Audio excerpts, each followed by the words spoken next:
Oke, assalamualaikum warahmatullahi wabarakatuh ya. Bertemu kembali kita di sistem komputer dan pengantar coding ya.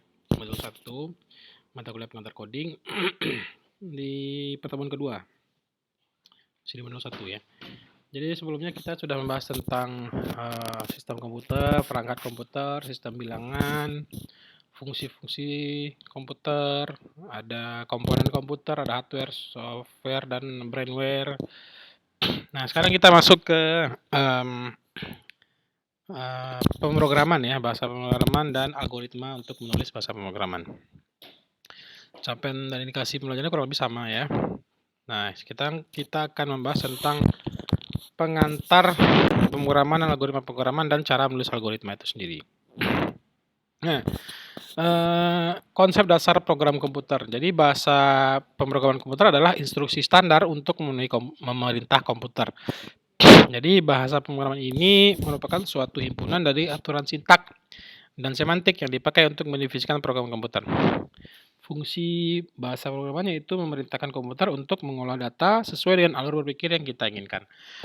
Nah, jadi bahasa pemrograman komputer itu adalah instruksi standar untuk memerintahkan komputer. Jadi kita punya sintak nanti atau perintah nanti yang akan dikerjakan oleh komputer. Nah, begitulah gampangnya program itu. Jadi program itu adalah isinya adalah perintah-perintah yang harus dikerjakan oleh komputer begitu.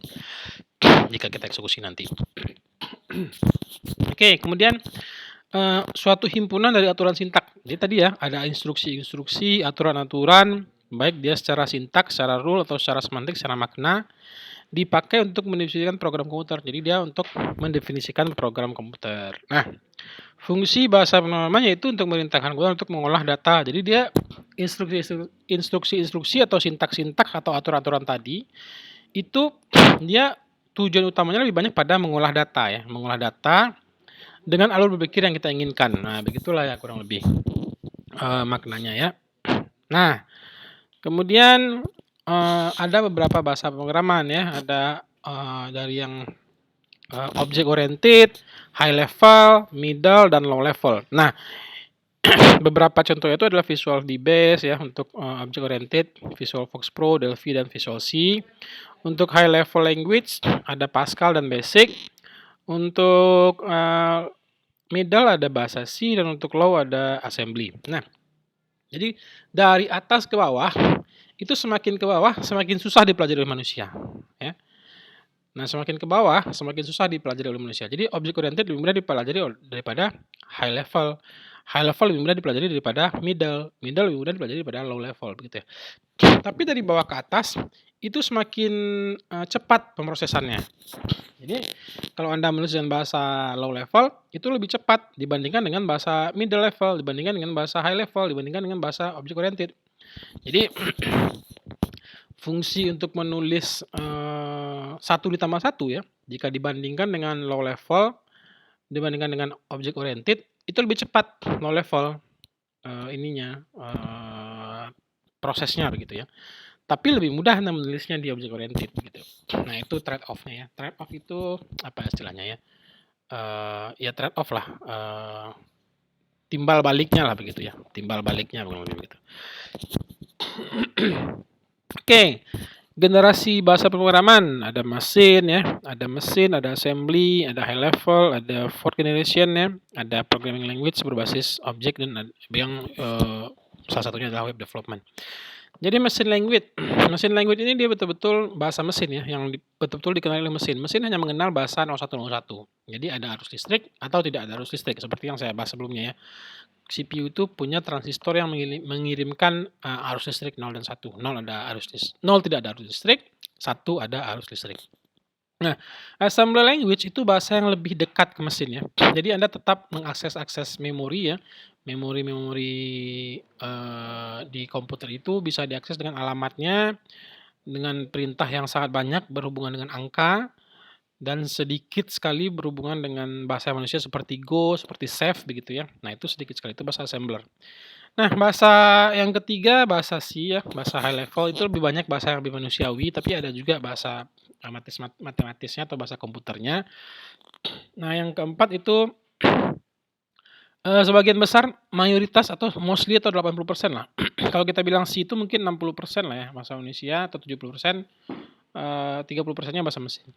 Nah, kalau generasi keempat atau SQL contohnya di sini, itu mungkin bisa dibilang, 85% lah bahasa manusia dan 90 atau 10% lah, 90% bahasa manusia, 10% lah bahasa mesinnya. Nah, kalau di object oriented itu semuanya sudah bahasa manusia umumnya, bahasa yang bisa dimengerti oleh manusia lah. Jadi lebih mudah lagi kita untuk menulis perintah-perintah di bahasa object oriented programming. Nah, jadi itu ya, bahasa generasi bahasa di, pemrograman gitu ya. Nah, proses pembuatan program seperti apa gitu ya, yaitu user atau programmer itu menulis kode sumber. Jadi kode-kode sumber pada text editor, misalnya Notepad, kemudian mengubahnya menjadi bahasa mesin yang bisa dieksekusi oleh CPU. Nah, kode sumber itu ditulis di text editor. Jadi text editor itu adalah sebuah teks seperti Microsoft Word ya. Anda tulis kurang lebih seperti itu, tapi bukan Microsoft Word. Anda tulis di sana sintaks-sintaks atau perintah-perintah atau aturan-aturan yang akan dieksekusi oleh komputer. Nah, hasilnya itu nanti ya, yang seperti Word itu namanya text editor, itu akan di-compile oleh bahasa C nanti salah satunya, dan berubahlah dia menjadi file yang berisi 0101 atau bahasa yang Anda tidak mengerti, yang itu dimengerti oleh komputer. Nah, itulah prosesnya. Jadi dari kode-kode yang Anda tulis ya, dari bahasa manusia misalkan print tulisan hello begitu ya. Anda simpan di Notepad begitu, salah satunya yang ada di Microsoft Word, Notepad. Kemudian Anda compile menggunakan C, nanti print hello itu kan berubah menjadi bit-bit begitu. Nah, bit-bit itu yang akan dieksekusi oleh komputer sehingga dia menampilkan tulisan hello world di command prompt Anda. Nah, proses pengubahan kode sumber menjadi bahasa mesin terdiri dua macam, yaitu kompilasi dan interpretasi. Nah, ini kita lihat ya. Proses pembuatan program. Nah, jadi tadi ada kompilasi dan interpretasi ya, atau interpretation. Nah, ada 2 atau 3 lah kita sebut ya, kombinasi satu lagi, merubah dari source kode atau kode-kode yang tadinya di Notepad atau yang bahasanya print hello itu ke dalam kode-kode yang menjadi 0101 itu bisa menggunakan kompilasi atau interpretasi atau kombinasi keduanya begitu. Nah, ini salah satu yang bentuknya kombinasi ya. Jadi source code itu dari print hello itu yang Anda tulis di Notepad atau di word processing editor Anda gitu ya. Semacam Microsoft Word lah, ada tulisan di situ print hello world ya. Itu tujuannya untuk mengeluarkan hello di hello world ya di command prompt. Nah, itu di-compile dulu menjadi bytecode dia. Bytecode tadi nanti akan diinterpretasikan oleh Linux ya atau oleh sistem operasi seperti Linux, Windows dan Mac menjadi tulisan hello world di command prompt Anda. Command prompt itu adalah layar hitam ya, layar hitam yang sering Anda lihat di video-video atau film-film komputer begitu ya. Nah, itulah si interpreter dan compiler. Nah, secara umum bahasa pengumuman itu dibagi dua, yaitu bahasa imperatif dan bahasa deklaratif. Bahasa interaktif itulah bahasa yang taat aturan begitu ya, ada aturan yang harus Anda ikuti, aturannya jelas gitu ya. Tapi tapi tidak dinamis begitu. Jadi aturannya jelas sehingga dia tidak terlalu dinamis bahasanya. Nah, berbeda dengan deklaratif, dia tidak terlalu banyak aturan, tapi bahasanya sangat dinamis begitu. Nah, pro kontranya apa gitu ya. Kalau imperatif, kalau Anda membangun suatu yang rancangannya sudah jelas begitu ya, rancangannya sudah jelas ke depan seperti apa aturannya sudah jelas ke depan. Nah, Anda cocok menggunakan bahasa imperatif. Contohnya adalah C ya, di sini C, Pascal ya, Fortran, Java juga. Jadi Anda membuat suatu program untuk perusahaan besar lah misalkan seperti itu. Nah, itu sudah jelas sekali itu. Jadi sudah jelas definisinya, aturan-aturannya sudah jelas semua begitu ya. Nah, itu bisa dibuat dengan bahasa imperatif. Berbeda dengan Anda membuat bahasa deklaratif. Ini bahasanya aturannya belum terlalu jelas. Maksudnya begini, dalam sisi pemrograman ya, di deklaratif ini tidak terlalu di strike aturannya, tidak terlalu ketat aturannya. Jadi Anda bisa berinovasi lah dalam membuat program di deklaratif ini. Jadi ada teknik-teknik baru yang bisa Anda terapkan membuat suatu program dalam, bahasa program deklaratif begitu. Nah, jadi begitu, perbedaannya. Jadi imperatif itu terlalu strike, terlalu sangat taat aturan ya, sedangkan deklaratif tidak terlalu taat aturan ya. Nah, kemudian bahasa pemrograman yang paling populer itu adalah, Python ya, kita bilang tadi Python, Java, JavaScript, C, PHP, dan Perl. Ini adalah beberapa bahasa pemrograman yang sangat populer sekarang di dunia. Python ini bahasa interpreter ya. Nah, kemudian Java ini bahasa compiler, JavaScript bahasa interpreter, C++ bahasa compiler, dan PHP ini bahasa interpreter. Nah, ini yang paling populer banyak digunakan sekarang di dunia ya. Python sekarang pemimpinnya. Di bawahnya ada Java. Nah, dan JavaScript. Nah, sekarang kita bicara logika. Jadi sebenarnya di bahasa pemrograman kita ingin menuangkan logika kita kepada komputer gitu loh kurang lebih. Nah, logika kita bicara sekarang tentang logika manusia berpikir seperti program. Ya, logika berasal dari kata logos yang bermakna hasil nalar yang diutarakan dalam kata dan dinyatakan dalam bahasa. Logika merupakan salah satu cabang ilmu filsafat. Cabang ilmu filsafat yang lain adalah epistemologi, etika, dan estetika. Nah, jadi logika ini ada konsep, ada komponennya adalah masuk akal dan memenuhi hukum logika. Jadi kita bicara logika itu kita bicara hal-hal yang masuk akal ya, dapat dipahami oleh logika, dapat dipahami oleh akal sehat begitu. Nah, itu yang disebut dengan logika. Jadi kita berpikir logika, berarti kita berpikir secara akal sehat ya. Jadi komputer juga seperti itu dia akan berpikir dengan akal sehat yang dapat dimengerti oleh manusia begitu. Nah, manfaat mempelajari logika ini apa? Jadi ini bisa menjaga supaya kita berpikir benar ya, menggunakan asas asistematis. Jadi kita pembelajaran kita jadi kita berpikir secara logika ini kita lebih berpikir secara sistematis ya, lebih terarah pemikiran kita sesuai dengan alurnya, desainnya jelas. Kemudian membuat daya pikir menjadi lebih tajam dan menjadikannya lebih berkembang. Jadi karena kita belajar secara sistematis ya, jadi kita dapat melihat sesuatu itu dari sudut pandang yang lebih abstrak, yang lebih luas begitu. Nah, seperti itu. Kemudian membuat orang berpikir cermat, objektif, dan efektif dalam berkomunikasi. Nah, karena berpikirnya logis, aturannya jelas, dapat diterima orang lain, sehingga komunikasi kita dapat ditangkap oleh orang lain. Nah, begitu ya, jadi komunikasi kita dengan orang lain jadi lebih baik. Kemudian meningkatkan cinta kebenaran dan menghindari kesesatan nalar. Jadi karena kita berpikir logis itu adalah benar, dapat diterima oleh semua orang. Sehingga menghindari sesat nalar, jadi salah berpikir seperti itu ya. Nah, penalaran untuk menekan kesimpulan itu ada dua, ada deduktif dan induktif. Deduktif adalah umum ke khusus ya, jadi kita ambil skala umum dulu, kesimpulan umum, baru kita ambil kesimpulan-kesimpulan khusus ya. Misalkan, mahasiswa UNP adalah anak-anak yang pintar, berarti anak-anak yang pintar ini khususnya mereka, IPK-nya di atas 3, kemudian mereka lulus dengan cum laude ya, kemudian mereka dapat banyak beasiswa, seperti itu ya. Nah, itu pengambilannya deduktif dulu, mahasiswa UNP adalah mahasiswa berprestasi lah gitu bilang seperti itu. Nah, berbeda dengan induktif. Induktif dari khusus dulu ke umum. Mahasiswa UNP IPK-nya di atas 3, mahasiswa UNP dapat beasiswa banyak, mahasiswa UNP lulus dengan cum laude ya, lulus di atas 3, rata-rata di bawah 4 tahun lah sebenarnya. Nah, sehingga bisa disimpulkan bahwa mahasiswa UNP adalah mahasiswa yang berprestasi sebenarnya. Nah, itu bisa dibilang pendekatan induktif ya. Jadi cara menarik kesimpulannya dari umum ke khusus atau dari khusus ke umum gitu. Nah, sekarang kita bicara algoritma. Jadi menurut sejarahnya algoritma ini berasal dari nama penulis buku Arab yang terkenal yaitu Abu Ja'far Muhammad Ibnu Musa al-Khawarizmi ya. Jadi si Bapak al-Khawarizmi ini dibaca orang Barat menjadi algoritma gitu ya, al-Khawarizmi algoritma. Nah, al-Khawarizmi ini menulis buku yang berjudul Kitab Al-Jabar wal Muqabalah yang artinya buku pemugaran dan pengurangan ya. Nah, The Book of Restoration and Reduction. Dari judul buku inilah dipilih akar kata aljabar ya, algebra ya. Jadi restorasi dan reduksi ini memecah-mecah masalah jadi direduksi ya, jadi hal-hal kecil kemudian diselesaikan dulu masalahnya, hal-hal kecil itu kemudian digabungkan kembali, di restoration lagi gitu ya. Nah, inilah bukunya si Al-Khawarizmi gitu ya. Jadi dia sebagai sejarawan atau inilah asal mulanya algoritma lah kita bilang seperti itu.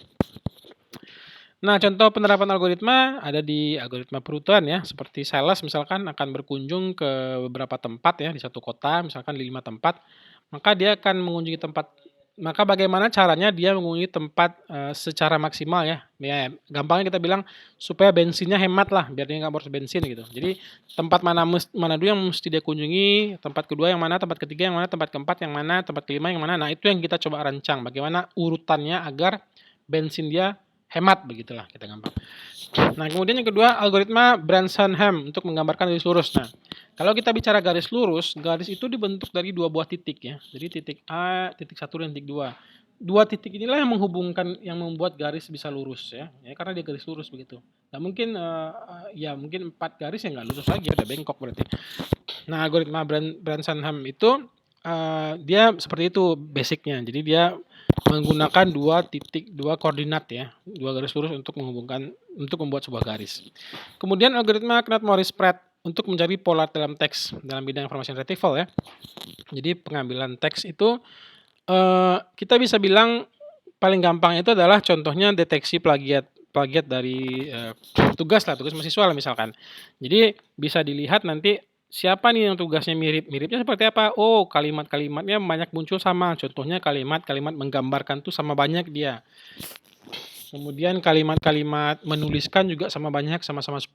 Nah, ini bisa terindikasi nih plagiat nih. Nah, itu algoritmanya, cara berpikirnya seperti itu ya.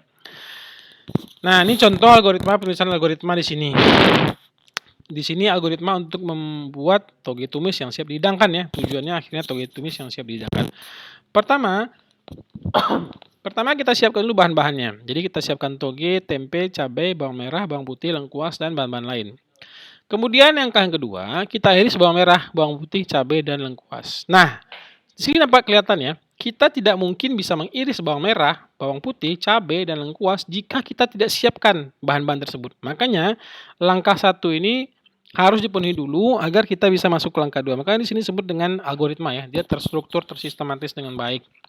Nah, kemudian kita panaskan minyak goreng dan masukkan semua irisan. Tidak mungkin kita bisa masukkan semua irisan kalau kita tidak memanaskan minyak goreng ya. Jadi jadi langsung hangus irisan kita nanti, begitu ya.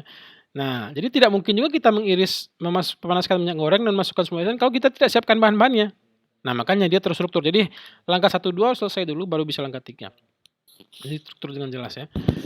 Kemudian goreng tempe sebentar ya. Jadi minyaknya sudah panas, karena minyaknya sudah panas di sini tempenya bisa digoreng, ditambahkanlah. Jadi untuk toge tumis itu ya, kita perlu menambahkan sedikit air yang namanya tumis-tumis ya. Jadi kalau Anda yang suka masak, yang namanya tumis-tumis pasti ditambahkan sedikit air. Nah, jadi kita tambahkan toge, kecap manis, garam, dan sedikit air. Nah, ini tumis-tumis karena dia tumis. Kemudian kita aduk hingga semua bumbu meresap ya. Kemudian kita cicipi rasanya dan baru kita hidangkan. Jadi begitulah algoritma. Jadi ada aturan-aturan seperti menyiapkan bumbu-bumbunya gitu ya. Kalau bumbunya sudah siap baru bisa diiris bumbu-bumbu tersebut. Kemudian perlu dipanaskan dulu minyaknya sebelum bumbu-bumbu itu semua digoreng begitu ya. Nah, barulah dimasukkan bumbu-bumbu itu dengan minyak panas, tempenya digoreng, baru ditambahkan sedikit air. Tidak mungkin dimasukkan air dulu baru dimasukkan minyak gitu ya. Jadi tidak tercampur ya bumbu-bumbunya dengan minyak nanti. Nah, baru diaduk hingga semuanya meresap. Nah, jadi aturan-aturan itu yang disebut dengan algoritma. Jadi aturannya jelas, dapat didefinisikan dengan jelas sehingga dapat ditiru nanti oleh komputer. Ya, dapat ditiru dikerjakan oleh komputer sesuai dengan pemahaman komputer. Kenapa? Karena komputer ini makhluk yang sangat tidak pintar ya. Jadi kita perlu ajarkan dia langkah-langkah spesifik agar dia bisa mengerti gitu apa yang kita inginkan. Nah, gitulah kurang lebih ya. Nah, kemudian penyusunan algoritma itu ada 3 pendekatan ya. Ada pseudocode, ada flowchart, dan ada deskriptif gitu ya. Pseudocode itu lebih mirip bahasa sehari-hari, jelas dan terstruktur. Flowchart itu berupa bagan-bagan, nanti kita lihat di belakang. Dan kemudian deskriptif itu berupa notasi ilmiah ya. Jadi dia berupa tulisan-tulisan yang dapat mendeskripsikan apa yang ingin kita inginkan. Nah, ini contoh algoritma menggunakan pseudocode. Jadi Anda lihat di sini, ini Anda bisa bahas nanti ya pemahamannya ya. Jadi mulai ya, jadi kita di sini algoritma untuk penjumlahan 2 bilangan. Kita sebut seperti itu ya. Jadi ada judulnya, ada judul algoritma, ada deskripsinya. Kemudian ada variabel dan konstanta. Nah, kita mulai di sini ya. Algoritmanya adalah penjumlahan 2 bilangan. Sehingga saat kita mulai kita butuh 2. dua bilangan begitu ya, dua bilangan seperti kita butuh bahan masakan tadi, kita butuh dua bilangan A dan B. Jadi kita buat input dua bilangan A dan B. Nah, dua bilangan ini untuk apa? Dua bilangan ini harus dijumlahkan. Nah, kita jumlahkanlah dua bilangan ini. A dan B kita jumlahkan ke dalam suatu variabel lagi, variabel untuk menyimpan nanti hasil penjumlahan. Menyimpannya kita sebut dengan variabel C. Variabel C nantilah yang di-print di monitor kita sehingga kita selesai. Jadi inilah yang disebut dengan algoritma menggunakan pseudocode. Jadi dijabarkan ya secara detail kepada komputer. Nah, ini yang dimengerti oleh komputer nanti. Oh, ada dua input, ada C dan B. Ini dalam bahasa pemrograman tentunya ya. Ini juga bisa didistribusikan kepada sesama programmer agar lebih mudah dipahami begitu. Nah, ini berbentuk flowchart. Flowchart itu ada bagan-bagan ya, atau bagan-bagan, ada simbol-simbol, atau ada flow nanti atau aliran gitu ya. Flow atau aliran yang menunjukkan proses atau siklus dari algoritma itu sendiri. Nah, ini contohnya ya, simbol-simbolnya ya. Ada panah atau flow nih atau alirannya dari kiri ke kanan atau dari kanan ke kiri. Ini ada terminasi simbol, ada kondisi di sini nanti ya, pemilihan kondisi. Sampai nanti ada sebuah dokumen ya, simbol dokumen dan yang lain di sini. Nah, ini contoh dari flowchart. Jadi di sini algoritmanya mulai ya, start itu dimulai dengan yang seperti ini, persegi tapi di pinggir-pinggirnya semi bulat gitu ya, semi lingkaran. Kemudian ada input persegi 4 begini, proses, output, dan akhir state juga diakhiri dengan yang mirip dengan start point tadi ya, bagan start tadi. Nah, ini bagan untuk penjumlahan ya, penjumlahan beberapa kali bilangan yang sama sebanyak n begitulah. Jadi kita di sini punya berapa nih berapa kali bilangan tertentu mau dijumlahkan begitu ya. Berapa kali kita masukkan n. Nah, jadi dijumlahkanlah, jumlah sama dengan 0 ya. Jumlah itu sama dengan C tadi ya. A, B tambah A tadi kan C itu bisa dianggap sebagai jumlah. Nah, kemudian berapa kali tergantung n ya. Misalkan 3 kali. Input bilangannya apa? Misalkan input bilangannya 2. Berarti 2 tambah 2 tambah 2. Berarti 3 kali 2-nya gitu ya. Jadi kita punya 2 tambah 2 tambah 2 gitu ya. Nah, gitu ya. Jadi ada n-nya adalah berapa? Di sini 3. Kemudian bilangannya adalah 2 gitu ya. Nah, jadi jumlah ditambah bilangan. Jumlahnya kan tadi 0 pertama. Ya, jadi perulangan pertama dia 0 ditambah 2 gitu ya. Jadi hasilnya sama dengan 2. Jumlahnya berubah jadi 2 sekarang kan. Kemudian jumlahnya 2 ditambah 2. Perulangan kedua sama dengan 4. Nah, dan seterusnya begitu. Jadi ini adalah algoritma untuk penjumlahan n kali suatu bilangan gitu ya. Nah, next sekarang menggunakan kalimat deskriptif. Jadi di sini Anda jelaskanlah Nah, ini penjumlahan dengan bilangan deskriptif. Nah, jadi Anda tuliskan, deskripsikan instruksi-instruksinya seperti apa. Jadi contohnya di sini sama ya. Algoritma penjumlahan di sini judulnya. Kemudian jelaskan spesifikasinya di sini. Menjumlahkan 2 bilangan. Algoritma menerima masukan 2 bilangan, kemudian menjumlahkan dan mencetak hasil ya. Ini spesifikasinya. Deklarasinya bilangan 2, bilangan 2 dan bilangan 1 ya, bilangan dan hasil ya, bilangan 1, bilangan 2 dan hasil. Tipenya adalah integer, nanti kita lihat tipe data ya di pertemuan berikutnya. Nah, deskripsi ya. Jadi inputnya apa? Sama seperti tadi ya, seperti algoritma tadi yang pseudocode. Ada 2 bilangan inputnya, bilangan 1 dan bilangan 2 di sini. Kemudian hasil penjumlahannya mau disimpan di mana? Hasilnya disimpan di hasil ya. Jadi bilangan 1, bilangan 2 ini kan disimpan di hasil nanti. Nah, hasil ini nanti yang ditampilkan ke dalam komputer kita ya, ke dalam monitor kita. Nah, ini kurang lebih sama dengan pseudocode, tapi ini lebih berupa deskripsi ya, lebih berupa penjabaran begitu. Kalau pseudocode kan lebih kepada sintaks spesifik ya, lebih mirip sintaks. Nah, gitu ya. Tapi tidak terlalu sintaks. Oke. Itu terkait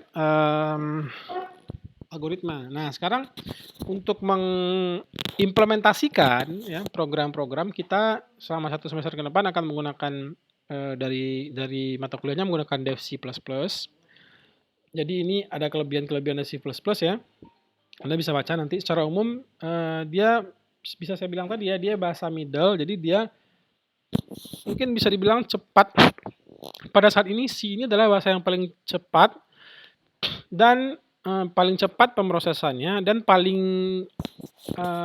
dimengerti lah sama manusia ya. Jadi maksudnya gini, maksudnya kita bicara bahasa dengan proses pemrosesan tercepat. Nah, yang paling mudah dimengerti oleh manusia. Jadi bisa kita ambil bahasa assembler, tapi sangat sulit belajarnya begitu. Nah, ini C ini adalah salah satu yang menurut saya yang paling cepat prosesnya dan bahasa pembelajaran juga paling mudah dipelajari. Nah, begitu ya. Jadi di samping kelebihan-kelebihan lain lagi nanti yang bisa Anda lihat lebih jauh ya. Nah, ini cara menginstal DevCC++.